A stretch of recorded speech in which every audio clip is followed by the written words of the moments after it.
কাবা ঘরের 4টা কর্নার আছে, এর মধ্যে একটা কর্নারের নাম হচ্ছে রুকনুল হাজারিল আসওয়াদ, ব্ল্যাক স্টোন কর্নার। এই পাথরটাতে চুমু দেওয়ার জন্য লোকজন ধাক্কাধাক্কি করে। এই হাজারুল আসওয়াদে চুমু দেওয়ার কারণ হচ্ছে এই পাথরে চুমু দিলে যিনি চুমু দেয় তার গুনাহগুলো এই পাথর টেনে নেয়। এই হাজারুল আসওয়াদ পাথর আপনার পক্ষে সাক্ষী দিবে, এটাকে আল্লাহ ঠোঁট দিবে, মুখ দিবে, চোখ দিবে, আর আল্লাহর সামনে দাঁড়িয়ে কিয়ামতের দিন বলবে, আল্লাহ তোমার এই বান্দা তার 2 ঠোঁট দিয়ে আমাকে চুমু দিয়েছিল, এর জান্নাত না দেওয়া পর্যন্ত আমি এই পথকে ছাড়বো না।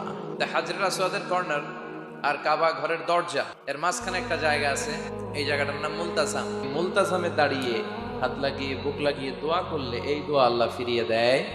তো এক ইমাম সাহেব অনেক ধাক্কাধাক্কির পরে এই মুলতাসামে যে জায়গা পাইছে, হাত লাগায় ধাক্কার চোটে সে তাড়াতাড়ি করে আল্লাহর কাছে দোয়া করতেছে যে আল্লাহ, জীবনে যত দোয়া করছি আর যত দোয়া করব এই সব দোয়া তুমি কবুল করে নিও। এবার ওইখানে এই দোয়া যদি কবুল হয়ে যায়, এবার বাড়িতে এসে দোয়া শুরু।